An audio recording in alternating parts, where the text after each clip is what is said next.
السلام علیکم ورحمۃ اللہ وبرکاتہ۔ سورہ بقرہ آیت نمبر 189۔ اعوذ باللہ من الشیطان الرجیم، بسم اللہ الرحمن الرحیم۔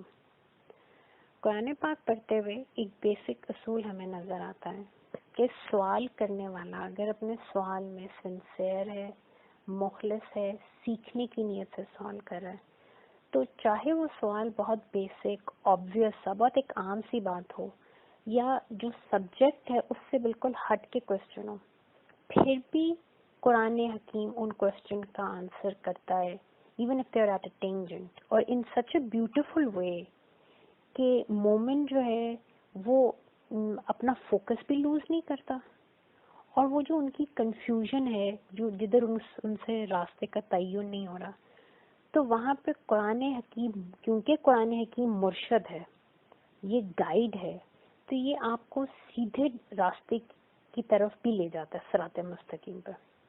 اسی لیے اللہ تعالیٰ نے آیت نمبر 186 میں کہا تھا کہ تم بھی تو میری کال کا جواب دو، تم بھی تو میری مانو اور ایمان لے کے آؤ میرے کلام پہ، تاکہ امید ہے کہ تم اہل رشد میں سے ہو جاؤ، ہدایت پانے والوں میں سے ہو جاؤ، کیونکہ یہ قرآن ساؤنڈ ججمنٹ ہے، یہ رشد ہے، ساؤنڈ ججمنٹ ہے، یہ تمہارا مرشد ہے، تمہارا گائیڈ ہے، یہ تمہیں راشد، جو سیدھا راستہ ہے، یا جس کو ہم کہتے ہیں رشاد، سبیل رشاد قرآن پاک میں یوز ہوا ہے، اس کی طرف یہی مرشد تمہیں لے کے جائے گا، اور اس کو فالو کرتے ہوئے تم رشید بن جاؤ گے، رائٹ مائنڈڈ بن جاؤ گے۔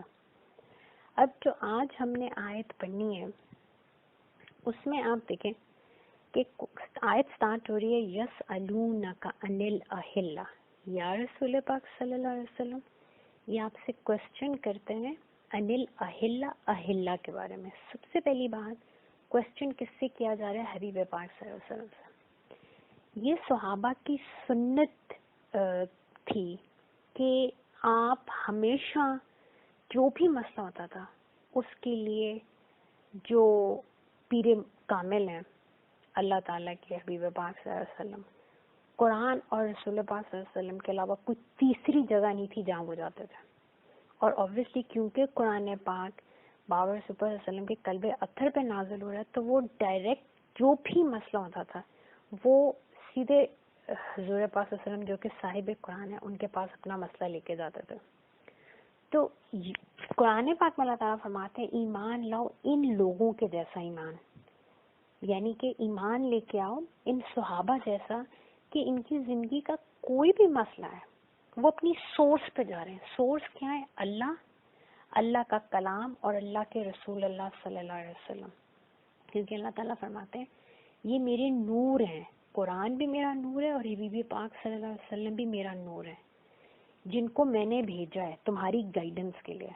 تو تمہیں اپنی زندگی کے ہر مسئلے میں، ہر خوشی، ہر غمی، ہر کنفیوژن، ہر سٹیپ کے لیے یہ جو اللہ تعالیٰ کے اپوائنٹڈ مرشد ہیں قرآن اینڈ صاحب قرآن صلی اللہ علیہ وسلم، ان سے گائیڈنس لینی چاہیے۔ تو دس از what the صحابہ did. They had a problem regarding ahilla and they asked Rasulullah صلی اللہ علیہ وسلم. They did not ask amongst themselves. انہوں نے آپس میں نہیں پوچھا کہ فلاں کو زیادہ عقل ہے یا فلاں میں سے زیادہ علم والا ہے، وہ سیدھا حبیب پاک صلی اللہ علیہ وسلم کے پاس آئے اور انہوں نے ان سے کوسچن پوچھا اباؤٹ احلہ۔ اب احلہ کے 3 معنی قرآن پاک میں آتے ہیں۔ نمبر 1، یہ جو حلال ہے چاند، اسی احلہ سے نکلا ہے۔ چاند کی پہ بیس کر کے جو مختلف ہمارے پاس لونر منتھس ہیں ان کے لیے بھی یہ ورڈ یوز ہوتا ہے، جو مختلف قمری مہینے ہیں۔ اور سیکنڈ، اس کے اندر مطلب یہ ہے کہ جو چاند ہے پورے مہینے میں اس کی جو شکل ہے وہ گھٹتی اور بڑھتی رہتی ہے۔ ہمیں پتہ ہے کہ چاند فرام اٹس پتلی جو صورت ہے اس سے یہ بڑھتے بڑھتے فل مون کی طرف جاتا ہے اور پھر وہاں سے اگین گھٹتے گھٹتے یہ بالکل غائب ہو جاتا ہے، پھر نیا قمری مہینہ سٹارٹ ہوتا ہے۔ تو حلال کی یہ گھٹتی بڑھتی جو حالت ہے ہر مہینے میں، اس کے لیے بھی یہ ورڈ احلہ یوز ہوتا ہے۔ اب اس وقت جس مسئلے میں صحابہ حضور پاک صلی اللہ علیہ وسلم کے پاس آئے گائیڈنس لینے کے لیے، وہ مسئلہ تھا دراصل حرمت والے مہینوں کے بارے میں، اس لیے یہاں جو کوشچن کیا جا رہا ہے یہ ان حرمت والے مہینوں کے بارے میں. اب یہ 4 مہینے، ایک رجب اور 3 جو ساتھ آتے ہیں ذی القعدہ، ذی الحج اور محرم. ایون بیفور اسلام کیم، ہمارے یہاں یہ ایک مسکنسیپشن ہے کہ شاید حضور پاک صلی اللہ علیہ وسلم کے زمانے میں جب تک اسلام نہیں آیا تھا، مکہ مدینہ شریف اور یہ جو عرب لینڈ تھا یہاں پہ ہر طرف مشرکین ہی مشرکین تھے. دس از اے رانگ انڈرسٹینڈنگ، کیونکہ مکہ شریف میں ایک بہت بڑی تعداد میں دین حنیف کے ماننے والے لوگ بھی موجود تھے. اور یہ مشرکین ایسا نہیں تھا کہ یہ کوئی ہینڈ فل تھے، 2-3 لوگ تھے جو دین حنیف پہ تھے اور نعوذ باللہ باقی سارے مشرکین تھے. آپ دیکھیں پورے کا پورا بنو ہاشم جو ہے، جو کہ متولی کعبہ ہیں، یہ پورے کا پورا بنو ہاشم دین حنیف پہ قائم تھا. اسی طرح حضرت بی بی ام خدیجہ سلام اللہ علیہ کا جو گھرانہ تھا وہ دین حنیف پہ تھا. حضرت ابو بکر صدیق رضی اللہ عنہ جو ہے وہ دین حنیف پہ تھے. So there was a big majority of people in مکہ شریف جو کہ دین حنیف کو فالو کرتے تھے، کیونکہ حضرت اسماعیل علیہ السلام اور ان کی جو ساری ذریت ہے وہ مکہ شریف میں آباد ہوئے اور یہ انہی کی آگے اولاد تھی. تو اس لیے یہاں پہ اور حضور پاک صلی اللہ علیہ وسلم کی بعثت سے 300 سال پہلے ہی مکہ شریف میں کے ارد گرد کے علاقوں میں بت پرستی نے جنم لیا. It just happened 300 years before بابا رسول پاک صلی اللہ علیہ وسلم when a person went to فارس. اور وہاں پہ وہ ان کے ہاں کچھ خواتین تھیں جس طرح آج ہم مدر ٹریسا اور اس طرح کی جو فلانتھرپسٹ خواتین ہیں جو انسانیت کی خدمت کے لیے اپنی زندگی وقف کر دیتی، اس طرح ان کے ہاں یہ کچھ خواتین تھیں جن کو وہ یاد کیا کرتے تھے اور ان کی مورتیاں انہوں نے بنائی تھیں، اور وہ آتے ہوئے اپنے ساتھ وہ بت لے آیا اور پھر اس نے لا کے ان کو خانہ کعبہ میں نصب کیا. اور پھر اس طرح یہاں پہ یہ ایک بزنس سٹارٹ ہو گیا بتوں کا، اور بتوں کے نام پہ پھر ایک کاروبار کی صورت اختیار کر گئی چیز، اور حرم کے ارد گرد یہ بت نصب ہونا شروع ہو گئے. سو there was a big lot of people in مکہ شریف جو کہ دین حنیف پہ قائم تھے الحمدللہ.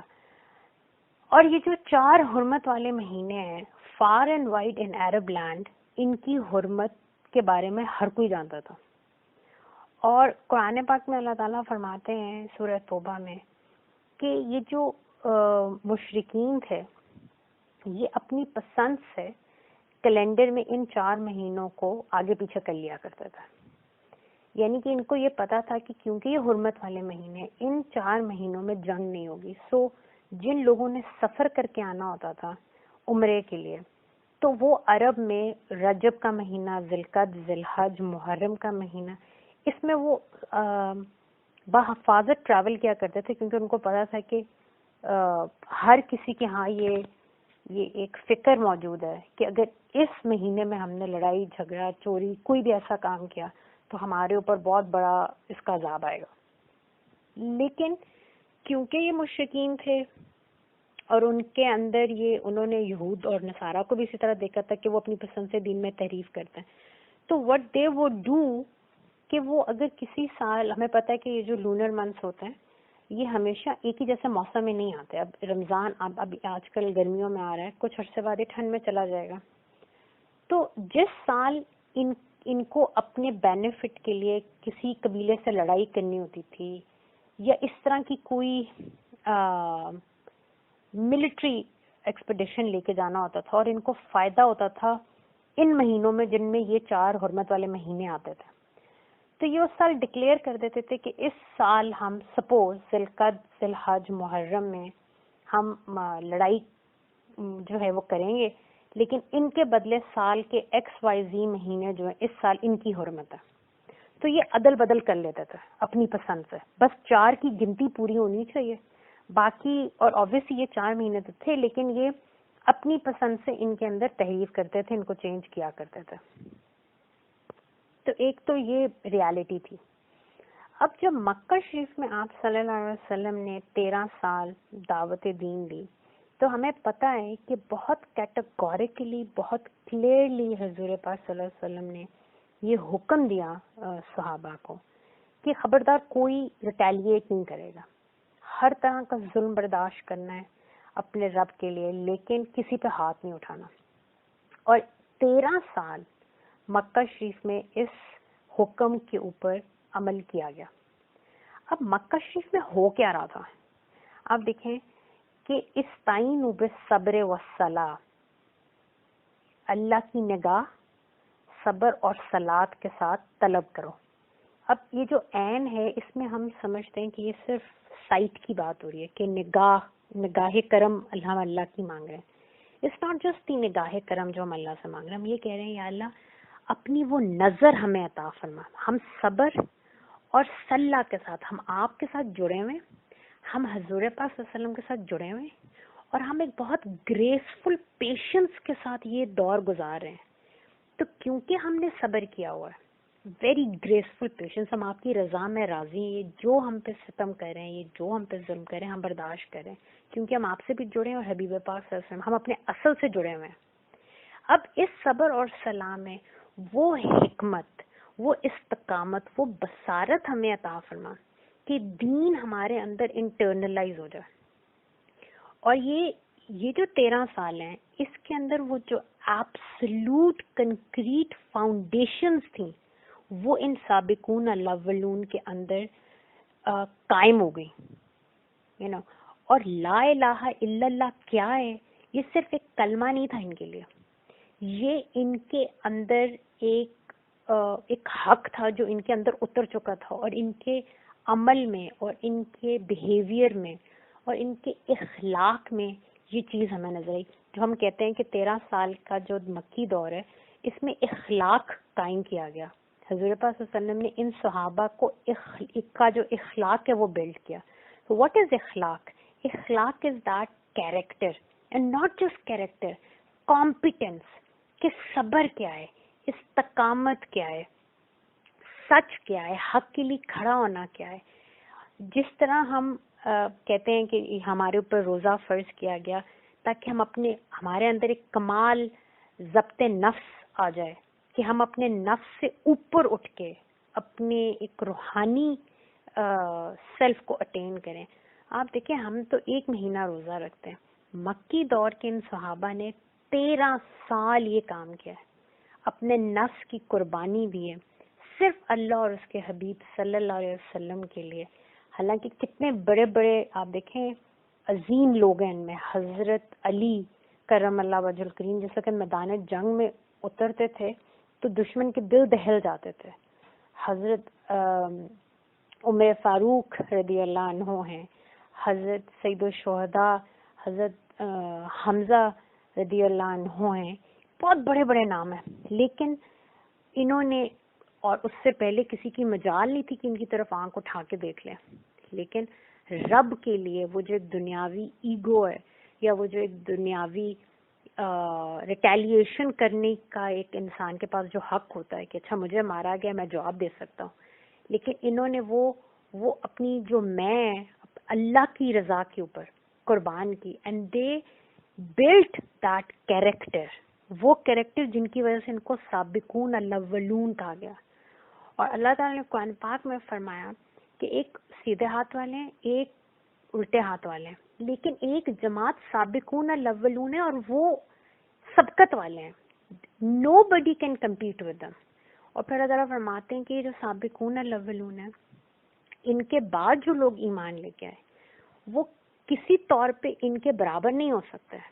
ہاں اللہ کے پاس دونوں جماعتوں کے لیے بہت بڑا انعام ہے, اور کہا جاتا ہے کہ یہ فتح مکہ سے پہلے ایمان لانے والوں کے لیے, اور ایک انڈرسٹینڈنگ یہ بھی ہے کہ شاید بدر کے غزوہ تک جو لوگ ایمان لائے ان کی بات ہو رہی ہے. پر آپ یہ دیکھیں کہ حضرت عمر فاروق رضی اللہ عنہ ان کا یہ طریقہ تھا کہ آپ جب امیر المومنین تھے تو آپ جس وقت اپنی کیبنٹ کے ساتھ, بڑے بڑے صحابہ آپ کے ساتھ بیٹھے ہیں, تو اس کیبنٹ میں وہ صحابہ جو دین میں آپ سے پہلے داخل ہوئے, جس طرح اہل بیت میں سے حضرت علی کرم اللہ وجہ الکریم, اسی طرح حضرت بلال ہیں, اسی طرح حضرت عمار ہیں, اینڈ ادر صحابہ. تو کیونکہ یہ حضرت عمر سے پہلے دین میں داخل ہوئے تو جس وقت آپ کوئی بھی میٹر ڈسکس کرتے تھے اور ان میں سے کوئی اپنی اوپینین یا ججمنٹ دیتا تھا تو حضرت عمر اس کے اوپر خاموش رہتے تھے اور ان کی اوپینین اور ججمنٹ کو مانتے تھے اور فرمایا کرتے تھے کہ اللہ نے فرمایا کہ ان کو مجھ پہ فضیلت حاصل، یہ دین میں مجھ پہ ان کو سبقت حاصل ہے، تو اس لیے ان کی اوپینین اور ان کی ججمنٹ سے اوپر میری ججمنٹ اور اوپینین نہیں ہو سکتی. اب یہ عمر فاروق رضی اللہ عنہ ہے، یہ ان کا کریکٹر ہے کہ اتنی عزت انہوں نے بھی دی.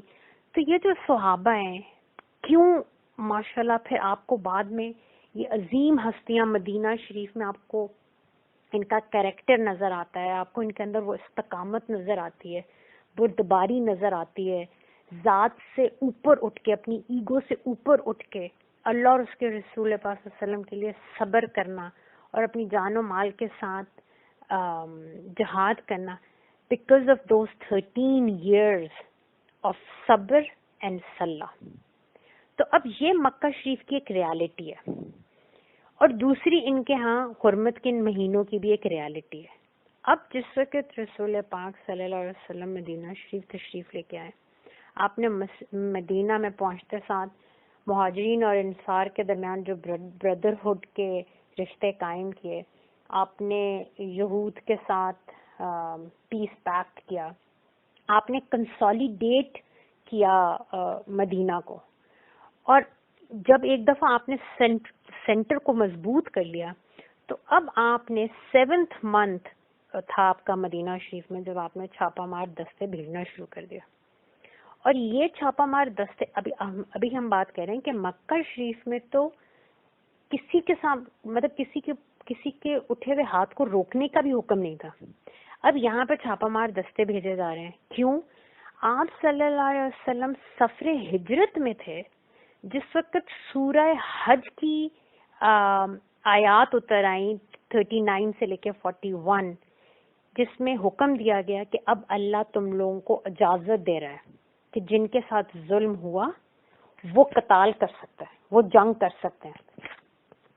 یہ آیت ہے آذِنَ لِلَّذِينَ کہ اجازت دے دی گئی ان لوگوں کو یقاتلون قتال کی، جنگ کی، بِأَنَّهُمْ ظُلِمُوا ساتھ جن کے ظلم کیا گیا، وہ ان اللہ علی نصرہم لقدیر بے شک اللہ ان کی نصرت پہ ضرور قدرت رکھتا ہے. اور اب یہ کون سے لوگ ہیں؟ نِلَّذِينَ وہ لوگ اخرجوا من دیارہم بغیر حق جن کو نکالا گیا ان کی بستی سے، ان کی زمین سے بغیر کسی حق کے، الا ایکسپٹ اس وجہ سے ان یقولوا ربنا اللہ کہ انہوں نے کہا ہمارا رب اللہ ہے. اور پھر آگے اللہ تعالیٰ فرماتے ہیں کہ اگر اللہ، آگے حکمت بیان کی جا رہی ہے اس حکم کی، اس اجازت کی، کہ اللہ تعالیٰ فرماتے ہیں اور اگر ہم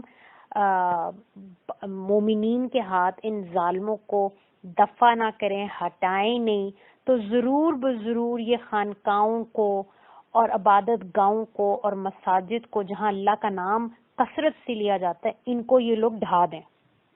تو اب یہاں پہ اللہ تعالیٰ اجازت دے رہے ہیں، اذن دے رہے ہیں قتال کی ان کو جن کو ان کے گھروں سے نکالا گیا. اب اس وقت ہجرت ہو رہی ہے، رحمت للعالمین سرور کائنات مکہ شریف کو چھوڑ کے مدینہ شریف جا رہے ہیں. تو اللہ تعالیٰ نے فرمایا کہ یا حبیب پاک صلی اللہ علیہ وسلم جن ظالموں نے آپ کو ہجرت پہ، جن کی ظلم کی وجہ سے آپ کو ہجرت کرنی پڑی اور آپ کے صحابہ کو ہجرت کرنی پڑی، آپ کو آج اللہ اجازت دے رہا ہے کہ اب آپ قتال کے لیے پریپیئر یور سیلف. اب یہاں پہ ایک ڈفرنس ہے، یہ آپ یاد رکھیے گا کہ اذن قتال، اذن کا مطلب ہے اجازت، کسی سے اذان نکلا، بلاوا، اعلان کر دینا. ایک اذن قتال ہے اور ایک حکم قتال ہے. حکم قتال ہے جس وقت پھر آپ کو وہ کوڈ آف وار دیا جاتا ہے، آپ کو قواعد دیے جاتے ہیں، حکم دیا جاتا ہے کہ اب اٹیک کر دیں. ابھی صرف اذن ملا ہے، اجازت دی گئی پریپیئر یور سیلف. اور یہ ہجرت، سفر ہجرت میں یہ آیات نازل ہو گئیں. اب جب آپ صلی اللہ علیہ وسلم مدینہ آئے، آپ نے اپنی جب اپنے سینٹر کو اسٹرانگ کر لیا. اب آپ نے یہ کوئی 7 سے 8 چھاپا مار دستے ہیں جو آپ نے بھیجے, obviously because اذن قتال آ چکا ہے. تو اب یہود نے صحابہ کو یہ وسوسہ ڈالنا شروع کیا اور ان کو یہ ڈرانا شروع کیا کہ ابھی صرف اذن قتال آیا, حکم قتال کی کوئی آیت نہیں آئی. There is no code of ethics for war, there are no parameters laid down for you in Quran پاک ابھی تک. اور یہ حرمت والے مہینے ان چھاپا مار دستوں سے جو ہے یہ تو پامال ہو رہے ہیں اور ان کی تو حرمت کے اوپر اٹیک ہے ایک طرح سے. تو صحابہ اس پریشانی میں because there was this consciousness صحابہ کے دماغوں میں بھی کہ یہ جو مہینے ہیں ان میں تو لڑائی سخت منع ہے تو وہ اس کنفیوژن کے ساتھ رحمت اللہ العالمین نبی کریم صلی اللہ علیہ وسلم کے پاس آئے یہ کوشچن لے کے کہ آیا یہ جو حرمتیں ہیں یہ انکنڈیشنل ہے, ایک طرف قتال کا حکم بھی آ گیا, تو کیا یہ حرمتیں ہر صورت میں قائم رہیں گی ان 4 مہینوں کی, یا کچھ ایسے حالات ہیں جب قتال کا حکم ان کی حرمت سے افضل ہو جائے گا. یہ ایک انڈرسٹینڈنگ لینے کے لیے صحابہ حضور پاک صلی اللہ علیہ وسلم کے پاس آئے. تو یہ وہ موقع ہے جب یہ آیت جس وقت ہم پڑھ رہے ہیں یہ اتاری گئی جس میں اللہ تعالیٰ نے حکم قتال دیا, اور اس کے ساتھ ہی سورہ قتال جس کو سورہ محمد صلی اللہ علیہ وسلم بھی کہتے ہیں جو کہ 47th سورہ ہے قرآن پاک کی, وہ بھی نازل ہوگی. اب جو سورہ محمد ہے وہ پوری کی پوری جہاد کے بارے میں, اور سورہ محمد کی دس از آیت نمبر 20th کہ اللہ تعالیٰ فرما رہے ہیں وَيَقُولُ الَّذِينَ آمَنُوا کہ وہ لوگ جو ایمان لائے وہ پوچھتے ہیں, کوشچن کرتے ہیں لَوْلَا نُزِّلَتْ سُورَةٌ.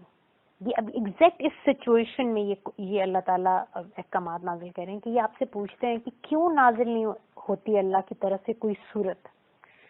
فَإِذَا أُنزِلَتْ سُورَةٌ مُحَكَّمَةٌ, بس جس وقت نازل ہو جاتی ہے ایک محکم صورت. اب آیت قرآنی جو ہیں 2 قسم کی ہیں, ایک محکمات ہیں یعنی کہ وہ جو حکم میں واضح ہوں اور عمل میں بھی واضح ہو. اللہ تعالیٰ کہتے ہیں میں نے تم پہ روزے فرض کیے ہیں, اب یہ واضح حکم کی آیت ہے. اللہ تعالیٰ کہتے ہیں کہ تم پہ وصیت کرنا ہم نے فرض کیا ہے. یہ ساری محکمات آیات ہیں, they are very clear in their حکم اور ان کے اوپر عمل بھی بہت واضح ہے. پھر قرآن پاک میں کچھ آیات ایسی ہیں جو متشابہات ہیں جن کے معنی ہم پہ واضح نہیں ہے, کما حق کا ہو, ان کے بارے میں بحث کرنے ڈیبیٹ کرنے سے سخت منع کیا گیا کیونکہ اس سے انسان کے دل میں کنفیوژن آتی ہے اور انسان بہک سکتا. تو اللہ تعالیٰ فرماتے ہیں متشابہات جو ہیں اس پہ صرف ایمان لانا ہے, محکمات پہ عمل کرنا ہے. جس طرح متشابہت کے اللہ تعالیٰ فرماتے ہیں میں نے انسان کو اپنے 2 ہاتھوں سے بنایا, اب ہمیں نہیں پتا اللہ کے ہاتھ کی کیا حقیقت ہے. یا اللہ تعالیٰ فرماتے ہیں میں عرش پہ استوا ہوا, ہمیں معلوم نہیں عرش کی کیا حقیقت ہے, ہمیں نہیں معلوم کہ عرش پہ اللہ کا استوا ہونے کی کیا حقیقت ہے, اللہ جانتا ہے, اس کی شان ہے. تو ان باتوں پہ ہم اس دنیا میں بحث کر ہی نہیں سکتا. کما حق کا ہو, یہ سب چیزیں اللہ کو پتا ہے, ہمیں نہیں پتا. ہمیں صرف محکمات جو کہ کلیئر ہوں. تو اللہ تعالیٰ فرما رہے ہیں کہ پہلے یہ کہتے تھے کہ کوئی صورت کیوں نہیں نازل ہوتی جو حکم قتال کے بارے میں ہو. اب اللہ نے ایک محکم very clear in its message ایک صورت اتار دی. تو وہ لوگ وَذُكِرُوا فِيهَا الْقِتَالَ, اور اس محکم صورت کے اندر قتال جنگ کا حکم آ گیا. رَأَيْتَ الَّذِينَ فِي قُلُوبِهِم مَرَضٌ, اب دیکھتے ہیں آپ ان لوگوں کو جن کے دلوں میں مرض تھا. اب یہ مرض والے کون سے لوگ تھے؟ ایک یہود, کیونکہ ان کے دل میں منافقت تھی, ان کو پتہ ہے یہ وہ رسول ہیں جو رسول برحق ہیں, ان کے بارے میں ہماری کتب کے اندر پیشن گوئی ہے, ہمیں پتہ ہے یہ آخری خاتم النبیین ہے. لیکن اپنی انا اپنے بغض کی وجہ سے وہ ایمان نہیں لے کے آ رہے اور وہ اس طرح کے فتنے کریٹ کریں مسلمانوں کے لیے, کنفیوژن کریٹ کریں مومنین کے لیے. دوسری طرف وہ لوگ جن کے دلوں میں مرض تھا, جو منافق تھے, اوپر سے لگتا تھا کہ مسلمان ہیں, زبان سے کلمہ پڑھتے تھے, ان کے دل میں ابھی لا الہ الا اللہ انٹرنلائز نہیں ہوا. جس طرح سابقون الاولون کے تو قلوب میں لا الہ الا اللہ جو تھا وہ انٹرنلائز تھا.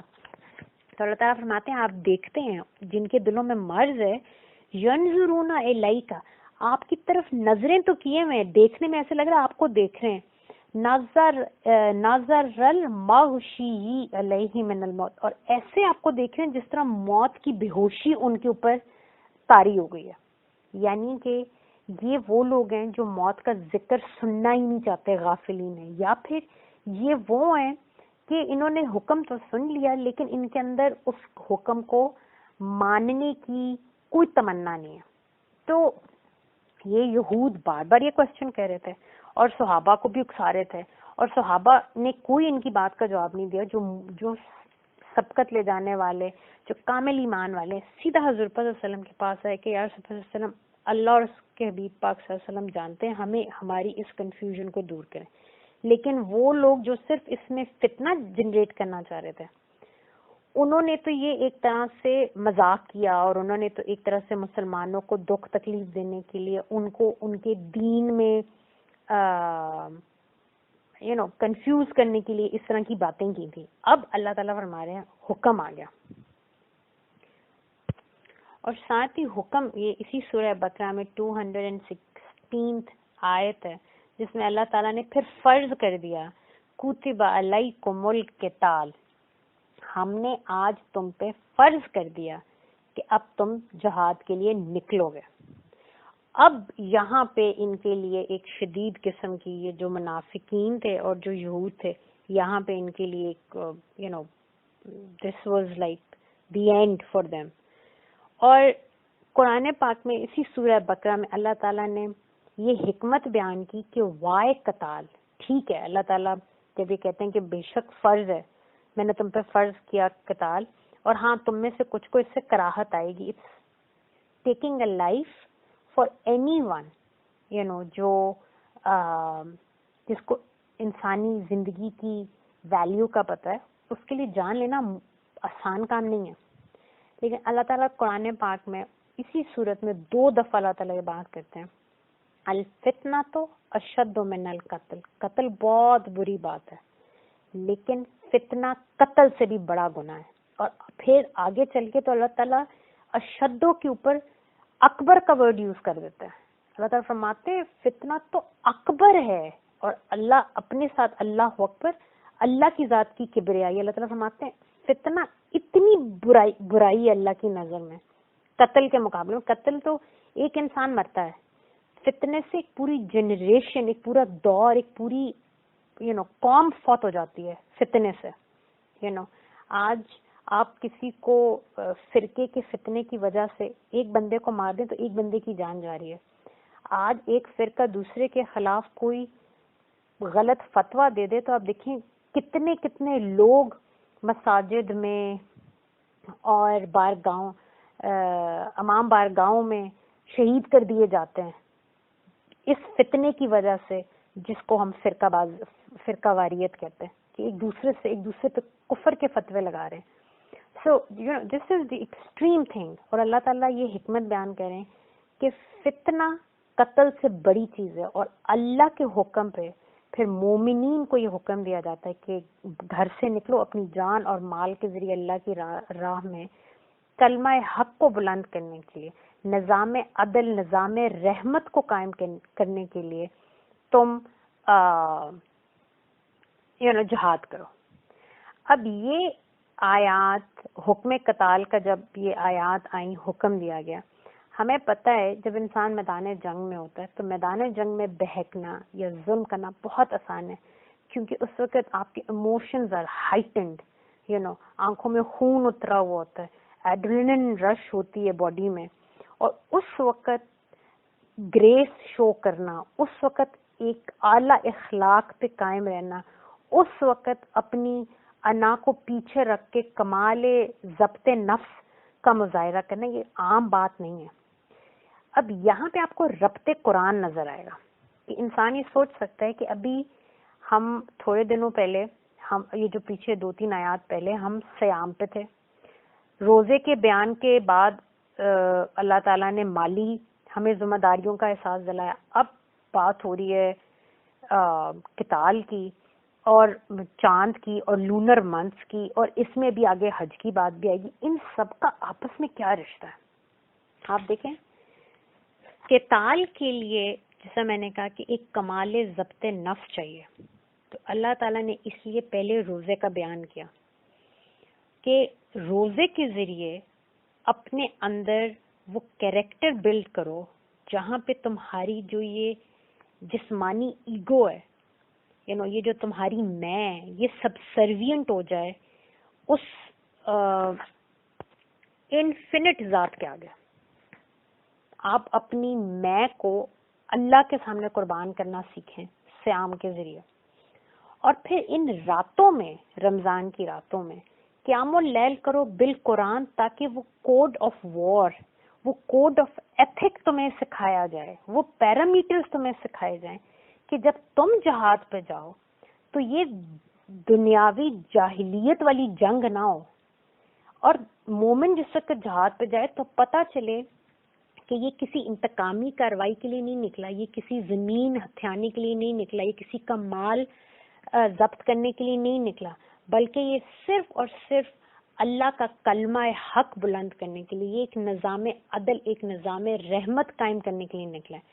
That war is not going to be a war about revenge. ہو سکتا ہے آگے وہ لوگ ہوں جنہوں نے آپ کے ساتھ آپ کی مطلب کتنے پیاروں کا خون کیا ہو, لیکن جب صحابہ جاتے تھے تو اس کوڈ آف ایتھکس جو قرآن نے اور رسول پاک صلی اللہ علیہ وسلم نے سکھایا تھا اس کا پورا خیال رکھتے تھے. اور اگر وہاں پہ کوئی آپ کے آگے ہتھیار رکھ دیتا تھا تو اس وقت تلوار بالکل اس کی گردن پہ بھی پہنچی ہو تو تلوار پیچھے کر لینا, یہ بہت کمال ضبط کا مظاہرہ ہے. اور یاد رکھیں کہ جہاد جو ہے صرف اللہ کے لیے.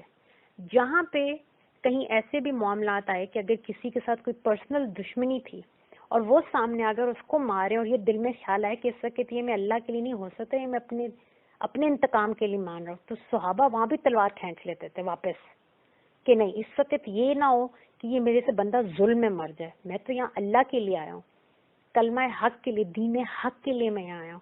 دس is not about revenge, this is not about مال, یہ کوئی مال کی ہوس نہیں ہے جس کی وجہ سے ہم یہ جنگ لڑیں. جہاد is purely for the cause of Allah and the cause of بابا رسول اللہ صلی اللہ علیہ وسلم, that's it. It's not for your personal gains.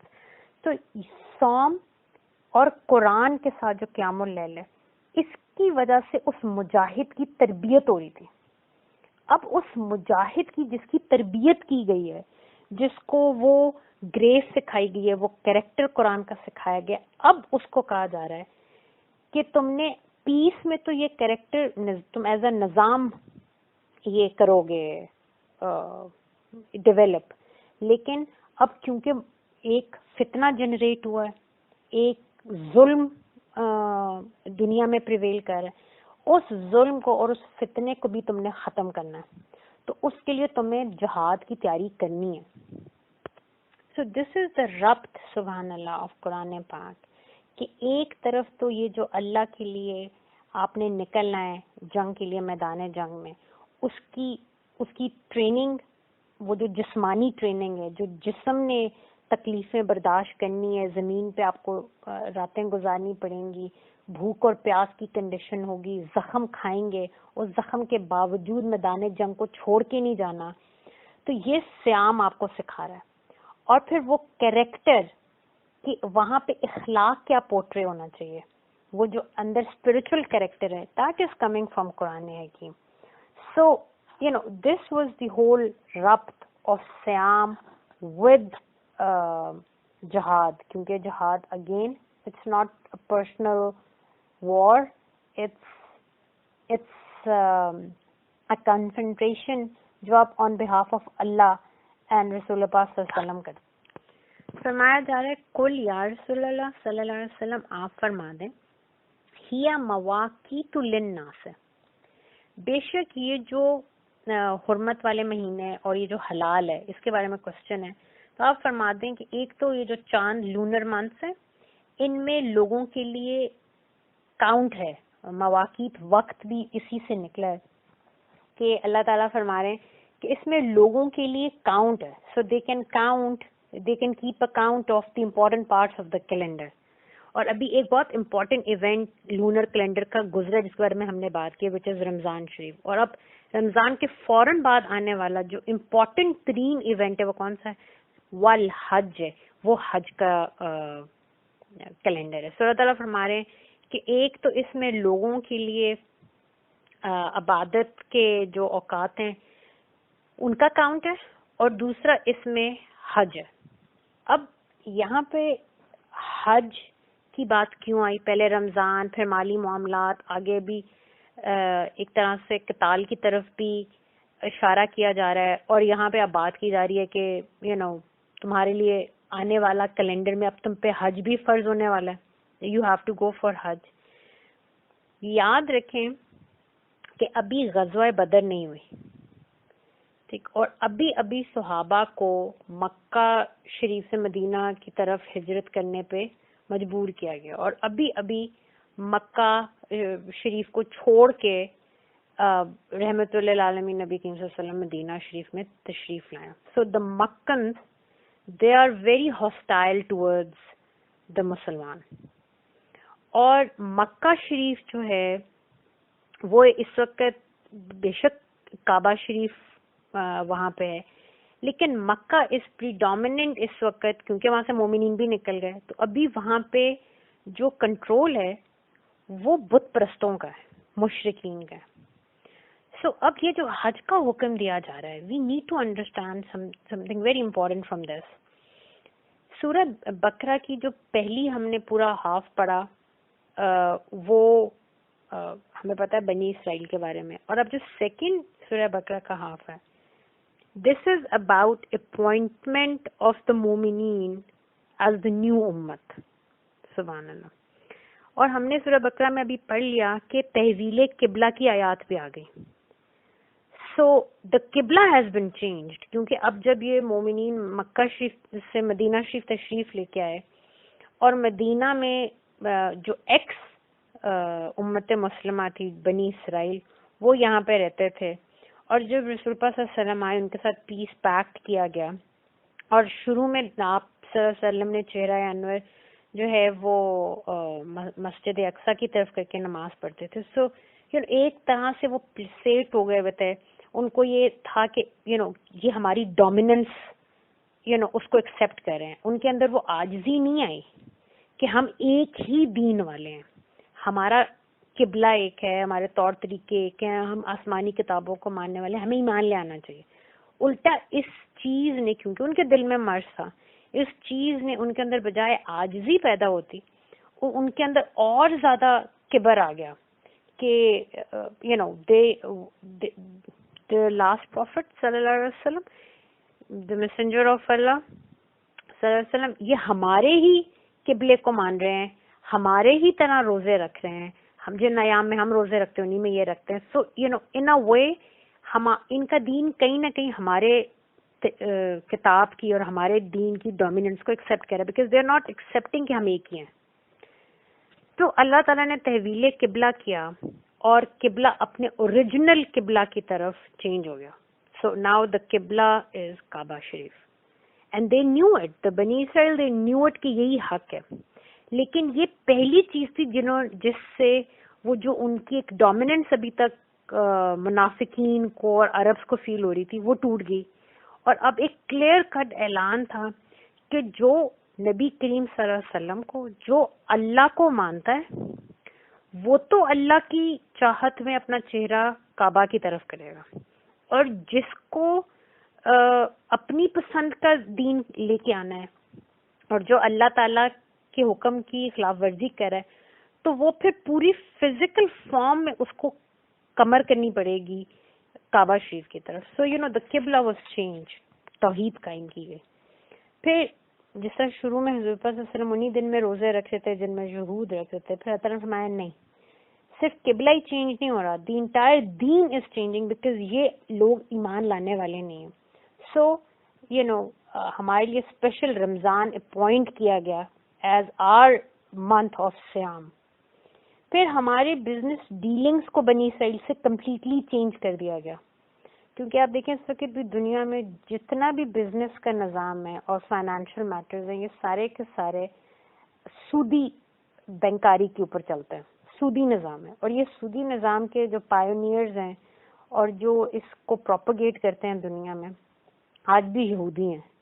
تو اللہ تعالیٰ نے ہم پہ آیات اتار دیں جہاں پہ اللہ تعالیٰ نے فرمایا کہ نہ انفرادی طور پہ ایک دوسرے کا مال باطل طریقے سے کھاؤ اور نہ اجتماعی طور پہ رشوتوں کا نظام بناؤ، ایک سودی نظام بناؤ جہاں پہ انٹرسٹ گروپس بن جائیں اور government, businessman, policy makers, عدالتیں، یہ سب مل کے جو ہے وہ عوام الناس کے ساتھ ظلم کریں. تو نہ اجتماعی لیول کے اوپر ظلم کرو، نہ انفرادی لیول پہ ظلم کرو. تمہارے معاملات بھی ان سے ہٹ گئے. اور اب کیونکہ جو نیو کیپٹل ہے وہ مسجد حرام ہے، تو اللہ تعالیٰ فرما رہے ہیں کہ اب گو بیک فار حج، اور اب حج بھی اپنی اوریجنل صورت میں ہوگا. سبحان اللہ. تو ہمیں پتہ ہے کہ اسلام سے پہلے بھی مکہ شریف میں حج کیا جاتا تھا، اور جو دین حنیف پہ لوگ تھے obviously وہ دین حنیف کے مطابق حج کیا کرتے تھے. اور حضرت ابراہیم علیہ السلام یہود، نصارہ، عرب سب کے بڑے تھے، سب مانتے تھے. لیکن جو مشرکین تھے ان کے بہت انڈیسنٹ سے طریقے تھے، امپراپر طریقے تھے جن کے ساتھ وہ حج کرتے تھے. لیکن حج ان ون صورت اور another حج واز دیئر. اب جب مسلمانوں کو یہ حکم دیا جا رہا ہے کہ تم نے حج کرنا ہے، یہ جو لونر کیلنڈر ہے اس میں تمہارے لیے حج کا آئیڈینٹیفیکیشن بھی ہے، اس کا مطلب you have to go back. اب میں نے جس سے پہلے کہا کہ غزوہ بدر ابھی نہیں ہوئی اور مکہ میں ابھی بت پرست ہیں، کعبے کے ارد گرد سارے بت نصب ہیں. جب صحابہ نے یہ احکامات حج سنے تو سمجھ گئے کہ اب مشرکین سے جنگ کرنے کے لیے جانا پڑے گا، کیونکہ انہوں نے ہمیں ویسے تو مکہ شریف میں آنے نہیں دینا، اور ہم توحید والے ہیں، ہم اہل توحید ہیں، ہم کعبہ میں بتوں کو برداشت نہیں کریں گے. ہم نے حج کرنے سے پہلے کعبہ کو بتوں سے پاک کرنا ہے. اس کا مطلب ہے confrontation is coming. So mentally and psychologically جہاں پہ سیام کے ذریعے مسلمان تیار کیے جا رہے تھے، اب وہاں پہ حج کے حکم سے ان کو سمجھ آ گئی کہ ایک نظام عدل، ایک نظام توحید قائم کرنے کے لیے اب ہم نے جہاد کرنے جانا ہے. سبحان اللہ. آپ دیکھیں کہ ایک طرف سیام جو ہے وہ انفرادی ٹریننگ ہے، ایک انڈیویجول کی ٹریننگ ہو رہی ہے رمضان میں، اور اب ایک اجتماعی ٹریننگ ہے جو حج میں ہوگی کہ حج کے لیے اب as a group you have to go out. وہ جو سیام میں تم نے ٹریننگ لی، جو اس روزے کی رمضان کی راتوں میں قرآن پاک سے تم نے اپنا کردار ڈیولپ کیا، اب اس حج کے حکم سے اب تمہیں اجتماعی ٹریننگ کے لیے جانا ہے حرم پاک، اور اس ٹریننگ سے پہلے you have to cleanse the کعبہ شریف فرام آل دا بت. سبحان اللہ. اب یہاں پہ ایک چیز یہ ہے کہ یہ آیات کلام اللہ ہے، کلام اللہ از ٹائم لیس. آج ہم پہ بھی یہ آیات اسی طرح اپلیکیبل ہیں جیسے 1400 سال پہلے. تو آج الحمدللہ جب ہم یہ احکامات سن رہے ہیں تو آج ہمارے لیے یہ مسئلہ نہیں ہے جو صحابہ کے لیے تھا. یعنی کہ جب انہوں نے احکامات حج سنے تو دے نیو کہ اب ہمیں کعبہ کو پہلے بتوں سے پاک کرنا ہے پھر حج ہوگا، تو وہ جہاد کے لیے تیار ہوئے. لیکن ہمارے لیے آج یہ مسئلہ نہیں ہے. الحمدللہ کعبہ شریف بتوں سے پاک ہے اور بیت اللہ ہے، اور وہاں پہ بلکہ اس سرزمین کو اللہ تعالیٰ نے اس طرح پاک کیا کہ مکہ شریف، مدینہ شریف کی تو حدود میں بھی جو ہے وہ کوئی کافر اور مشرک نہیں داخل ہو سکتا الحمدللہ. تو آج جب ہم میں سے کوئی حج اور عمرے کا حکم سنتا ہے تو آج ہم کس چیز کے لیے جہاد کریں گے؟ آج ہم نے کس قبلے کے بتوں کو توڑنے کی تیاری کرنی ہے. This is something that as a امت، ایز مسلمس، ہم آج بھول گئے ہیں یہ ایک ریالٹی. اور ہمارے ہاں جو حج ہے it has reduced itself to a mere ritual. لوگ وہاں جاتے ہیں کہ جی اپنے گناہ بخشوانے ہیں، اور ایک ریچول ہے جس کو وہ پرفارم کر کے آتے ہیں، جس کے بعد ان کی زندگی میں کوئی فرق نہیں پڑتا. لیکن آپ نے یہ ایک بات یاد رکھنی ہے کہ جب آج بھی میں اور آپ انشاءاللہ حج اور عمرے کی جب نیت کریں تو یہی احکامات ہمارے لیے بھی ہیں. ہم نے بھی ایک قبلہ ہے جس کے ارد گرد ہزاروں بت ہیں، ایک قبلہ ہے جس کے ارد گرد ہزاروں اندھیرے آج بھی ہیں. ہم نے بھی اس قبلے اور اس کعبہ میں سے ان بتوں کو توڑنا ہے. اور وہ کعبہ کون سا ہے؟ دیٹ از آر قلب. ہم جب حج پہ جاتے ہیں تو ہمارے جو قلب میں ڈیزائرز ہیں، ہماری نفس کی خواہشات کے بت ہیں، ہمارے اندر انا کے بت ہیں، نفرتوں کے بت ہیں، ہمارے اندر غیر اللہ کی کتنی ہی محبتیں ہیں. ٹھیک ہے. So when we go to حج، ہم یہ بھول جاتے ہیں کہ حج اور عمرے پہ اصل میں ہم وہاں یہ جو قبلہ ہمارے کعبہ ہمارے اندر ہے جس کو اللہ تعالیٰ کہتے ہیں یہ تمہارا قلب ہے. اور آپ دیکھیں وائی از قلب لائک کعبہ شریف، کیونکہ قلب جو ہے وہ اللہ کی ڈومین ہے. اس قلب میں روح رہتی ہے، اور یہ جو قلب حقیقی ہے، اور روح کیا ہے؟ اٹس اللہ کا امر. سبحان اللہ. تو جس طرح یہ ہمارا جسم ہے دنیا کے ایلیمنٹ سے بنا ہے، اس کو ہم دنیا کے ہی کھانا پینا اسی دنیا سے لاتے ہیں اس کے لیے.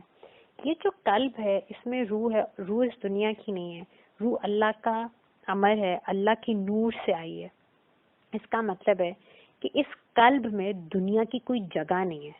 یہ ایک ظلم ہے. اگر اس قلب میں غیر اللہ آ جائے تو یہ ایک بہت بڑا ظلم ہے، کیونکہ اس قلب پہ صرف ایک ہی ذات کا حق ہے اور وہ اللہ تعالیٰ ہے. کیونکہ اللہ نے مومن کے قلب کو اپنے لیے پسند کیا.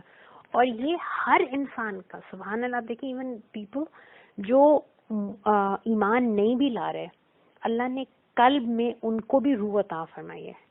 اور اسی لیے یہ اتنا بڑا ظلم جو عطا فرماتے ہیں. میں لوگوں پہ ظلم نہیں کرتا، یہ لوگ اپنے ساتھ خود ظلم کرتے ہیں.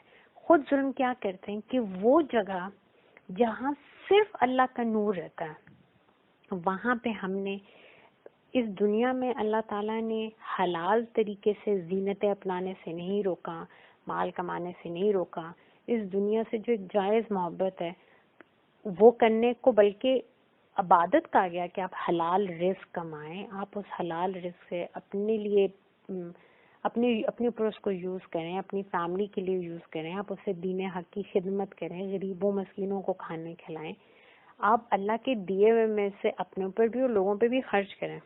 یہ عین عبادت ہے. لیکن قلب میں جو اندر ایک اسپرچل ڈومین ہے جس میں صرف نور اللہ کے رہنے کی جگہ ہے، اس میں you can not let the world come in. اس کی حفاظت کرنی ہے. اس لیے اس قلب کے جو بت ہیں ان کو توڑنا اور اپنے قبلے کو پاک کرنا اور اپنا قبلہ سیدھا کرنا یہ اہل رشد کی نشانی ہے. دس از رشاد. رشاد کہتے ہیں جو سیدھا، بالکل سیدھا ہو. سبیل رشاد بالکل سیدھا راستہ. یہی وہ سیدھا راستہ ہے. تو مفتی ممتاز مفتی کی جو بک ہے لبیک، میں اسی لیے ہمیشہ اس کا ریفرنس دیتی ہوں because it's a beautiful book about حج. اور مفتی اس میں لکھتے ہیں کہ جس وقت وہ شیطانوں کو پتھر مارنے گئے، رمی کرنے گئے، تو وہ کہتے ہیں سمجھانے کے لیے ایک بات ہے، and it's a beautiful reminder کہ مفتی کہتے ہیں کہ جب میں نے وہاں پہ پہلا کنکر مارا تو وہ جیسے ہی میں نے شیطان کو پتھر رمی کی تو وہ کنکر اڑ کے آ کے مجھے واپس لگ گیا. تو میں بکھلایا اور غصے میں ادھر ادھر مڑا. میں نے کہا یہ کون ہے جس نے مجھے پتھر مارا؟ تو میں نے دیکھا کہ میری طرف تو کسی کا بھی دھیان نہیں ہے. ہر کوئی غصے سے اور اپنے دل کی بڑھاس نکالتے ہوئے کنکریاں مارا ہے اس شیطان کو. میں نے اگلا کنکر اٹھایا اور مارا. جیسے ہی میں نے وہ شیطان کی طرف رمی کی تو اگین ایک کنکر آیا اور مجھے لگا. پھر مجھے بڑی پریشانی, میں نے ادھر ادھر دیکھا. جب تیسری دفعہ ایسے ہوا تو کہتے ہیں میں نے غور کیا کہ پتھر آ کے مجھے کیوں لگتا ہے. تو میں نے اپنے دل میں جھانکا تو مجھے اپنے قلب میں شیطان نظر آیا, اور مجھے سمجھ آیا کہ شیطان باہر نہیں, شیطان تو میرے اندر بیٹھا ہے. تو مجھے اس باہر والے شیطان کو پتھر نہیں ماننے, پتھر تو مجھے اس اندر بیٹھے شیطان کو ماننے تھے, اس کو توڑنا تھا اپنے اندر سے. تو کہتے ہیں کہ میری مٹھی کھلی اور سارے کنکر گر گئے اور میں وہاں سے سر جھکا کے واپس آ گیا. اب آبویسلی یہ انہوں نے ایک بات سمجھانے کے لیے کہ ایسے اصل میں تو نہیں ہوا, انہوں نے تو رمی کی, لیکن ایک بہت بڑی حقیقت سے انہوں نے پردہ اٹھایا کہ ہر انسان کے اندر ایک بت خانہ ہے, اللہ معاف کرے. اس بت خانے کو پاک کرنا یہ سب سے بڑا جہاد ہے. یہ پہلا جہاد یہ ہے. آپ دیکھیں عرب کے نزدیک, ہم پہلے بھی بات کر چکے ہیں کہ عرب کے ہاں جو ورڈ سیام تھا یا ورڈ صوم تھا, this was not used for روزہ. روزہ was one عبادت they did not know about, you know. تو جب ان کے سامنے سیام یا صوم کا ورڈ بولا جاتا تھا, وہ ان کا پیراڈائم کیا تھا, ان کا لینز کیا تھا کہ یہ لفظ بولا جاتا ہے صرف جنگی گھوڑے تیار کرنے کے لیے. جنگ کے لیے گھوڑے کی ٹریننگ کرنے کو سیام کہتے تھے. یعنی کہ وہ, آپ کو پتا ہے کہ the Arabs they use camels for their traveling. لیکن کیمل کے اندر ایک کمزوری ہے کہ وہ تیز جانور نہیں ہے, اور جنگ میں آپ کو تیز جانور چاہیے which is a horse. لیکن گھوڑے کے اندر یہ کمزوری ہے کہ وہ ریگستان کی گرمی کو اور ریت کو, ان چیزوں کو برداشت نہیں کر سکتا. وہ اس لحاظ سے ایک نازک جانور ہے. تو جنگی گھوڑے تیار کرنے کے لیے, گھوڑوں کی ٹریننگ کے لیے آج بھی ایسے کیا جاتا ہے. یہ جیسا پولو کی جو ہارسز ہیں ان کی ایک سرٹن قسم کی ٹریننگ کی جاتی ہے, کیونکہ انہوں نے ایک سرٹن کام کے لیے ہی ان گھوڑوں کو بریڈ کیا جاتا ہے اور ان کی ٹریننگز کی جاتی ہیں. تو اسی طرح لڑائی کے لیے ان گھوڑوں کی ٹریننگ کی جاتی تھی کہ ان کو روزے رکھوائے جاتے تھے, تاکہ وہ جنگ میں جو گرمی ان کو فیس کرنی پڑے گی, اور پیاس کی جو کیفیت, اور جو ڈیزرٹ کے نامناسب حالات ان کو فیس کرنے پڑیں گے, اس میں وہ گھوڑا گھبرائے نہیں اور وہ سروائیو کر جائے اس کو. تو صوم سیام کا جو ورڈ تھا, یہ جب عرب کے سامنے لیا جاتا تھا تو ان کے دماغ میں آٹومیٹکلی آتا تھا جنگی گھوڑوں کی تیاری, اس کا مطلب ہے وار از کمنگ. تو اب جیسے ہی حکم سیام آیا تو صحابہ کے دماغ میں بھی obviously یہ کوشچن آیا ہوگا کہ a battle is coming, but which battle. تو سکھایا گیا کہ روزے کے ذریعے تم نے نفس کے خلاف ایک انفرادی جنگ کرنی ہے, ایک انفرادی ٹریننگ ہے جو تم نے نفس کے خلاف کرنی. اب جب وہ نفس کے خلاف انہوں نے ٹریننگ کی, قرآن حکیم کے ساتھ انہوں نے اپنے اندر وہ اللہ کا نور انٹرنلائز کیا. اب ساتھ ہی حج کا ورڈ آ گیا. اگین حج کا ورڈ سنتے ساتھ صحابہ کے دماغ میں کانسیپٹ آیا کہ اگین اللہ تعالیٰ از ٹاکنگ اباؤٹ وہ والی جگہ جہاں پہ ہمارے دشمن ہیں, جنہوں نے ہمیں نکالا ہی اس وجہ سے کہ ہم توحید کی بات کرتے ہیں, ایک اللہ کی بات کرتے ہیں. تو اس کا مطلب ہے حج کے حکم میں وہ جو پہلے نفس کے خلاف, سیام کے حکم میں نفس کے خلاف جنگ تھی, اب حج کے حکم میں اللہ کے راستے میں جہاد کا حکم آ رہا ہے, کعبہ کو بتوں سے پاک کرنے کا حکم آ رہا ہے, کلمہ حق کو بلند کرنے کا حکم آ رہا ہے. So this is something the صحابہ knew right away. اب جب ہمیں اللہ تعالیٰ آج ہمارے لیے جب یہ احکامات آ رہے ہیں تو آپ دیکھیں غزوہ تبوک سے حضور پاک صلی اللہ علیہ وسلم لوٹ رہے ہیں, تو آپ نے فرمایا, اور یہ غزوہ تبوک بہت سخت حالات میں واقع ہوئی تھی, حالانکہ یہ لڑی نہیں گئی. یہ غزوہ ایسی ہے کہ یہ لڑی نہیں گئی, 3 دن کی مسافت پہ تھے کہ اللہ تعالیٰ نے حضور پاک صلی اللہ علیہ وسلم کا روب دشمنوں کے دلوں میں ایسے ڈالا کہ وہ اپنی اتنی بڑی سپر پاور اپنا سب کچھ چھوڑ کے بھاگے. اور اس جنگ کے بارے میں بڑی خوبصورت بات یہ ہے اس غزوہ کے بارے میں کہ یہ واحد غزوہ ہے جس میں حضرت بابا مولا علی کرم اللہ وجہ الکریم جو تھے وہ ساتھ نہیں گئے تھے, کیونکہ حضور پاک صلی اللہ علیہ وسلم آپ کو مدینہ کی رسپانسبلٹی دے کے گئے تھے, آپ کو مدینہ میں چھوڑ دیا. تو جس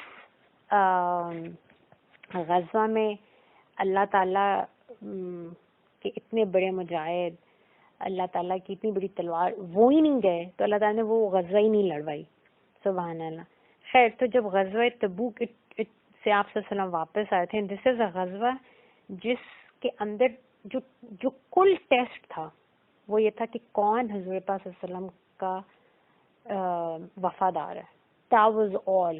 یہ ٹیسٹ صرف لوگوں کے دلوں میں حضور پاک صلی اللہ علیہ وسلم کی محبت اور آپ صلی اللہ علیہ وسلم کے ساتھ جو لائلٹی تھی وہ ٹیسٹ کرنی تھی کہ ان حالات میں بھی کون حبیب پاک صلی اللہ علیہ وسلم کے ساتھ اٹھتا ہے اور ان کے ساتھ جاتا ہے. اور جو لوگ نہیں گئے، پوری سورہ توبہ اتر گئی، سخت ترین آیات ہیں اس صورت میں، اور اللہ تعالیٰ فرماتے ہیں یہ جو نہیں گئے، جنہوں نے آپ سے وفا نہیں کی، ان کے لیے تو 70 دفعہ بھی. اور اللہ تعالیٰ نے حبیب پاک صلی اللہ علیہ وسلم اپنی مطلب حضور پاک صلی اللہ علیہ وسلم سے اللہ تعالیٰ کو عشق ہے. پورا قرآن میں اللہ تعالیٰ بار بار کہتے ہیں ربو کا، ہم آپ کی نسبت سے جانا چاہتے ہیں، اتنی محبت ہے. مگر اللہ تعالیٰ فرماتے ہیں کہ آپ سے محبت انہوں نے نہیں کی، آپ سے وفا انہوں نے نہیں کی، میں ہر چیز معاف کر دوں گا، یہ چیز میں نہیں معاف کر سکتا. آپ 70 دفعہ بھی ان کے لیے توبہ کریں. یا رسول اللہ صلی اللہ علیہ وسلم انہوں نے آپ سے وفا نہیں کی، آپ کا جو رب ہے وہ یہ چیز برداشت نہیں کرے گا ان میں. تو بہت سخت مقام ہے سورہ توبہ کے وہ، جہاں پہ ان لوگوں کے بارے میں آیات ہیں. آپ صلی اللہ علیہ وسلم نے غزوہ تبوک سے لوٹتے ہوئے فرمایا ترجعون من الجہاد الاصغر الی الجہاد الاکبر، تم لوگ لوٹ رہے ہو ایک چھوٹے جہاد سے ایک بڑے جہاد کی طرف. تو صحابہ نے فرمایا اب میں نے آپ کو بتایا حالات اتنے سخت تھے کہ یہ سب سے مشکل ترین حالات کی جنگ ہے، غزوہ ہے.